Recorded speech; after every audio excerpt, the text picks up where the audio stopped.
The AIDS virus. It's been a very problematic virus to eradicate. Of course, there's been a lot of viruses out there over the years that have been very difficult for us to eradicate and get rid of. It's taken a lot of time to come up with vaccines and cures for these particular viruses.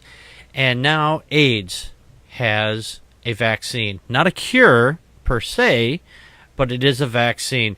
Out in Surrey, Canada, and Western University announced today that Phase 1 clinical trials for the SAV-CT01 is the first and only preventative HIV vaccine based on genetically modified killed whole virus, the SAV-001-H, has been successfully completed with no adverse effects in all patients. The antibody production was also boosted after vaccination. So this is a very long article. I won't get into all of it. There'll be a link at packardpokes@wordpress.com. The tests that they've been doing to come up with a vaccine for this, it's just simply amazing. The fact is that AIDS has been pushed out there, mostly by the religious people when it first came around, by saying that, hey, this is a disease sent by God to punish the homosexuals or punish the people who are having sex outside their marriage or whatever bullshit they wanted to come up with.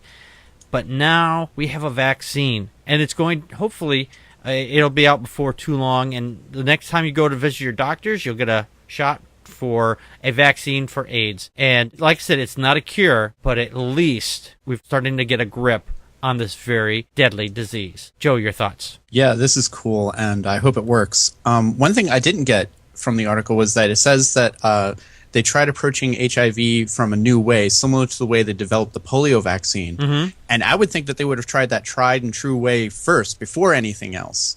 But I guess the way that HIV is just so tricky that they tried other ways with this.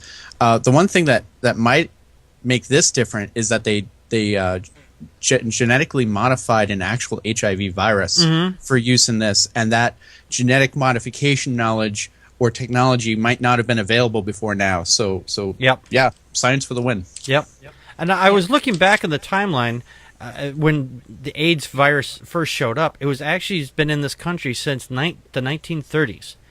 And really? They estimated sometimes in the 1930s a form of the simian immunodeficiency virus, the SIV virus, jumped to humans in Central Africa. And then it mutated and became the first human immunodeficiency virus, the HIV-1. And then the first known case occurred in a person who died in the Congo, later confirmed having HIV infection from preserved blood samples in 1959. That's interesting. The first case that I ever read about was that they think someone in the 50s might have died from it. Yeah, there was. It says here that in June 28th in New York City, Albert Anteno, a 49 Jamaican African shipping clerk, died of pneumonia cannabinoma, a disease closely associated with AIDS. So it was, back in the 1959s. Apparently that's when it jumped from simians to humans in the 1930s. Now the misconception here, let's get one thing straight. The misconception, everybody thinks, some guy went out and fucked a monkey. No. They got it from the meat.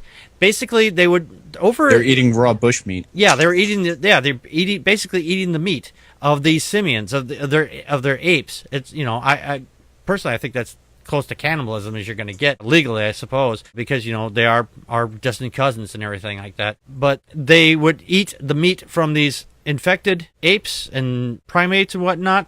Mm-hmm. And this is how the AIDS virus got into us initially. There's actually a version of AIDS for cats too. Mm-hmm. So, this is a very deadly disease. So don't eat your cat. Yeah, don't eat your cat, Well, not all cats. I'm not even going to go there. Your thoughts?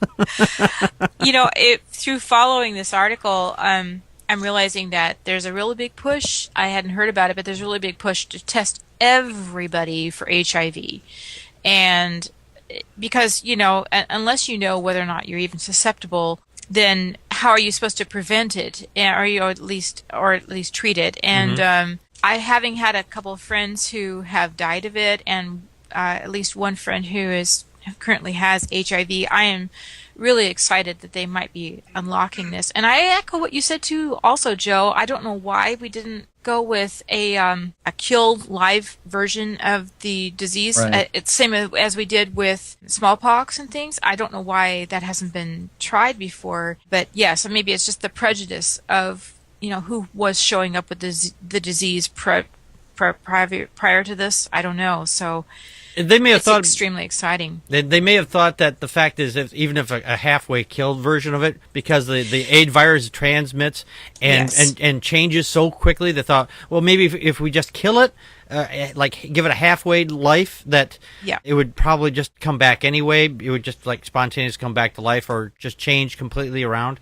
Or maybe that's what they had to do. Is like Joe said, that they had to genetically modify it so it could. It was a safety issue. Yeah, it was for a long time though. People thought, well, will you get it from kissing? Will you get it from how casual a contact will you get it from? Or sharing food, drinks, things like that. I don't know. I'm still not 100% sure. I know it's bodily contact for sure. That's a given. Like bodily fluids, sex, bodily exchange of fluids. Right. Yes. So and spit is a bodily fluid. Last time I checked, unless you carry around spit in a bottle.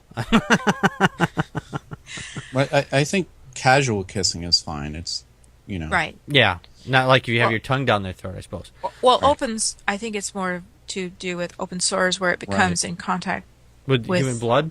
The blood, or blood vessels, which depending upon the opening, Yeah. Right. I mean, we have more blood vessels in certain areas than others. Right. The thing is, though, overall, the fact is that we're starting to get a handle on this. And you know what? When this gets to be bigger news than just, us little channel out here saying, there's a vaccine for it, the fundies are going to, their heads are going to explode. So, yes. And Jenny McCarthy is going to be like, stop it, stop, just don't eat fish.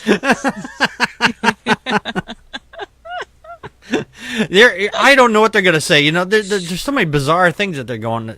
Well, they consider this to be a judgment on people who have casual sexual contact and people who are gay and whatnot. So, yeah, for them, there's a lot to lose. Oh, yeah, absolutely. Being treated. Yeah, if you ask a fundy if there was a medicine that you could take, oral or whatever, it doesn't matter, a vaccine, so you could go and have sex with anybody for any reason, and you wouldn't get, if you didn't want to, you wouldn't be able to get pregnant, or you wouldn't be able to get sick from somebody else, like herpes, gonorrhea, AIDS, whatever, if there was a vaccine out there for it. And I've asked people like of them this, and they would say, no, that's terrible, we can't have that, we've got to have these judgments on us. It's like, why would you want this? It doesn't make any goddamn sense to me, but that was ironic. Yeah, exactly. It's completely ironic. We're trying to cure these things. We don't want these things to be around, but anyway. It's like the hysteria over the HPV vaccination, which young girls have to get when they're 12 years old, and they're like, well, no, you're telling them it's okay to have sex. No, we're preventing cancer. Right, exactly.